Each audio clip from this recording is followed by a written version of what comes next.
ways to get your team doing more. Who wants to know how they can do that? Yeah, so we're going to talk about this. We're going to talk about this for those of you who have those teams, those amazing business partners that you want to get them doing more. And I am Tosh Blum, one of your boss beauties. Lisa Karen will be hopping on any minute. Now, we can't tell you how many times we've heard these things. Nobody on my team is doing anything. They're not working their businesses. Where's all the women that want to run? Can any of you relate to this? Or maybe even you have heard something like, or maybe you have dealt with this. They keep dropping like flies. Like, where's my team? And there's Lisa. Let me get her on. And how many of you have heard stuff like this? That struggle people on your teams to do anything. Have you thought these things before? Have you had these thoughts? Uh-oh. Uh-oh. Headphones. Oh, crap.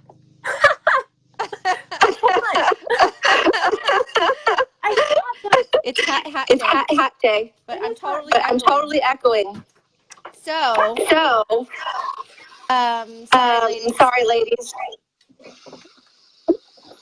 I'll be back. Can you get off? Oh, there she goes. Okay. There she goes. Okay, so believe us when we say that we can relate to this, ladies. And sorry about that. Apologize, technical difficulties. We've experienced this in our network marketing journeys as well. I remember having an amazing team growth. In 1 month, it was May 2017, I had a huge boom. All these team members, nobody wanting to do anything. And then 2 months later, half of them had dropped off. Have you ever experienced anything like that? Like, what happens? Why does this happen? So we have been there. We've experienced this. We understand. There are some things that you can do to get people motivated and moving. So we want you to invite your teammates to this broadcast so that they can hear this. Invite your business partners so they can hear this too, because they may be one of those people that are sitting back in the background, not really doing anything. So how do we get them motivated and moving? This is where your leadership skills will come into play. And there's Lisa. Lisa, it's not going to work. You need to try to hop one more time, hop off and back on. So this is where leadership skills come into play. Lisa, try to hop off and hop back on. The number one thing that you need to do is you need to be the example. Okay, you need to be the example, ladies, of someone who is dedicated and committed to their business and to their team. So it starts with you, right? The buck stops here. It actually starts here too, right? So what kind of things can you do? How can you be an example? What kind of things can help you be the example? Things such as showing up for corporate events, right? And even being like one of the first ones, actually signing up to go and sharing that with your teammates, with your business partners. Hey, I'm going. Who's going? I got my ticket. Really showing up and being that example. Showing up on corporate calls, larger team calls, showing up on time. I know it's difficult sometimes, like with live video, having some technical difficulties. Sometimes that's difficult. I don't know what is going on, Lisa. It will not let me add you. Oh, there she is. Yay. Okay. All right. So we'll get Lisa on there. But showing up for these events, these calls, team-wide gatherings. There she is, and it's Hat Day. And I still hear a little bit of an echo. Do you guys hear echo? So gatherings, and you also need to be engaged. You want your team to be engaged. You need to be engaged. Okay? You need to be showing. It's the truth. Up yep. Right? And you need to be showing up consistently on leadership boards. Yes. You want them to show up on those leadership boards? You need to show up on those leadership boards. So you need to be doing those things that you need to be doing to show up. You want them to do it? You got to lead the pack. That's really what it boils down to is it's just like parents with kids. You know, people follow, you know, the kids follow your example, not the words you say. So you could say all you want so you're blue in the face. But if you're not doing those things, people are watching you and they're going, well, she's not doing that. I guess I don't really need to do that. It's so important. It is, right? And you also, another thing, you need to be building those relationships with your business partner and your teammates. You need to take the time to build those relationships and treat them how you want to be treated, right? Treat them like leaders. Treat them like leaders that are capable of making a successful business and creating successful business habits. Have belief in them. Sorry, yes, that's really important. No, because sometimes it's really easy, you know, to see somebody who has skills already, who, you know, can do things and, you know, love on them. And then you see people who are just struggling. And part of your job as a leader is to help them believe in themselves, right? You just don't know the diamond in the rough you already have in your organization, and they just need a little bit of belief in you that they can do it too. There are so many stories of people who just started not knowing anything, struggling, and they found somebody that believed in them. Have you ever had somebody believe in you and it just changes everything? You know, maybe you're having a hard time.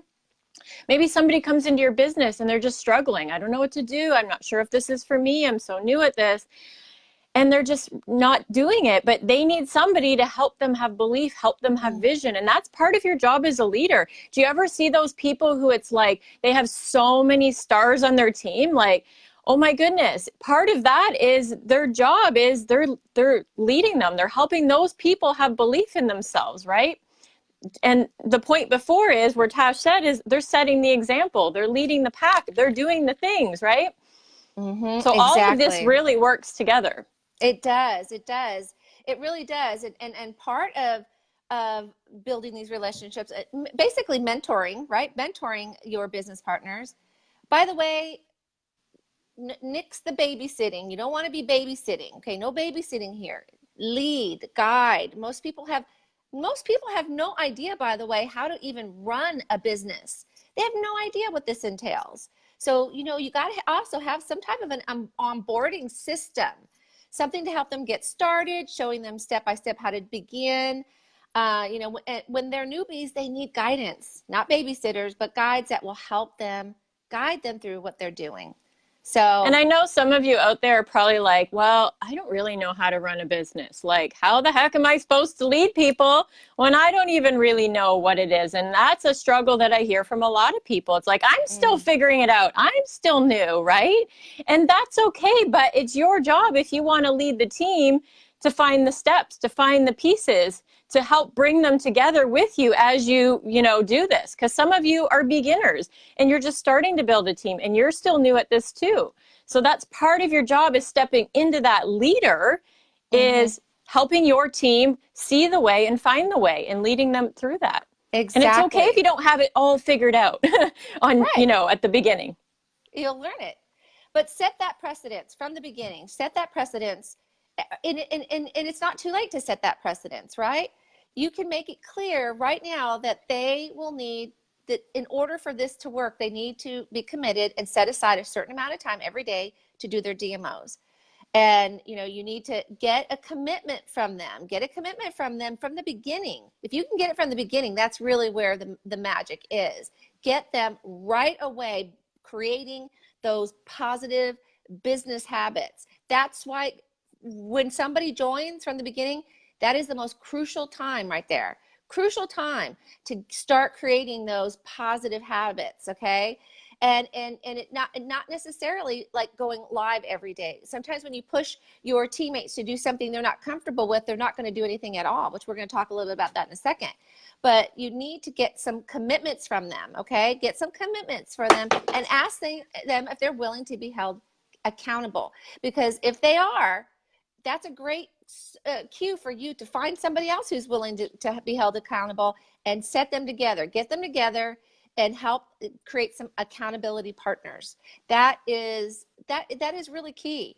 That is really key from the beginning, you know? And you made a really good point there, is ask them if they want to be held accountable.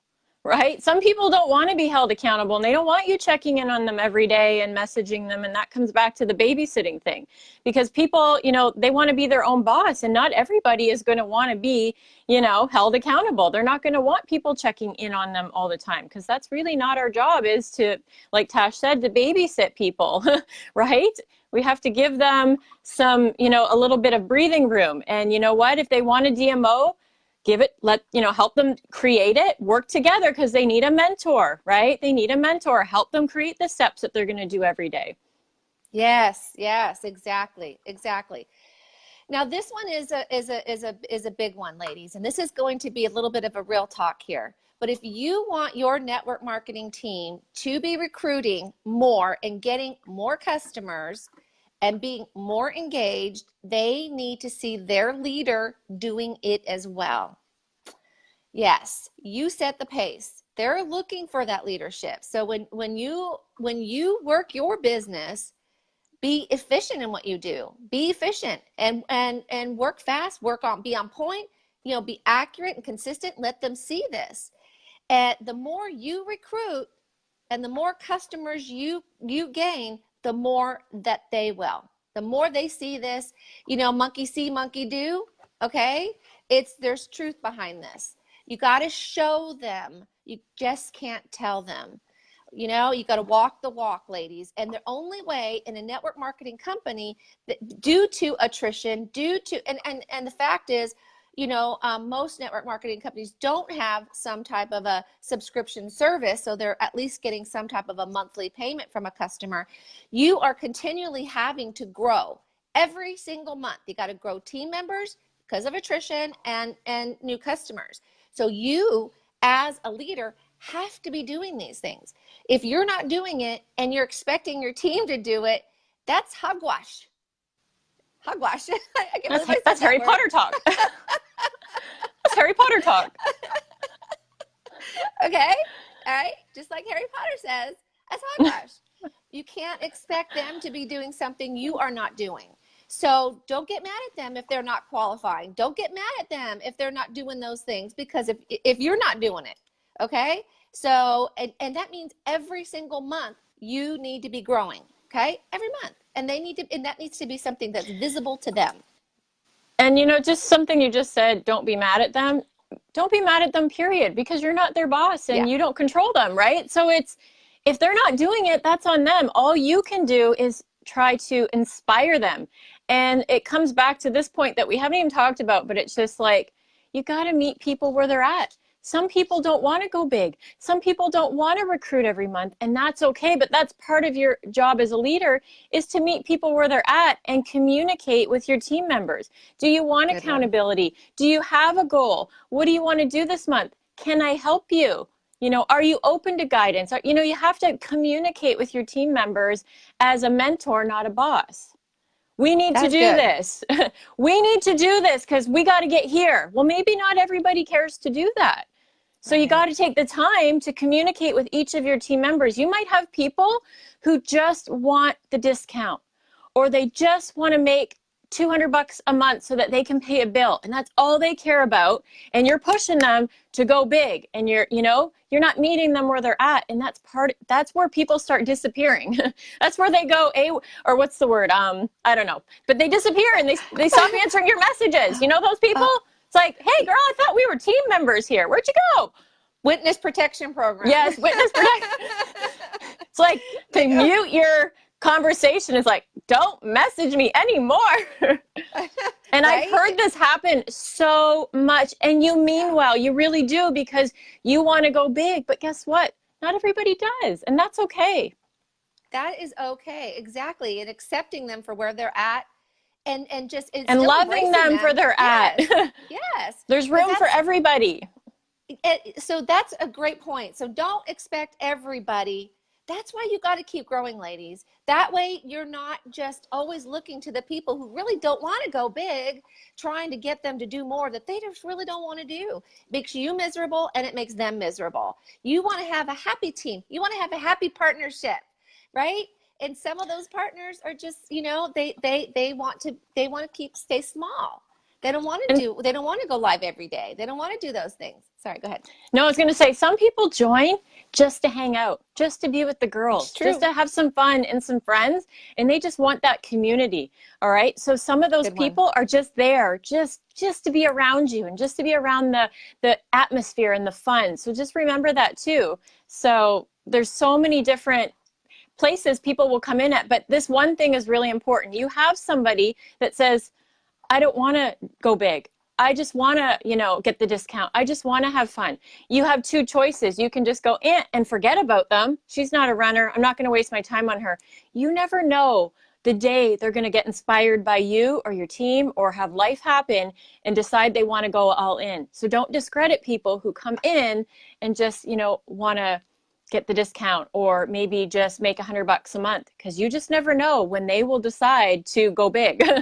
And that happens too. So you still got to love on everybody. And that comes back to meeting them where they're at. Because that happens all the time.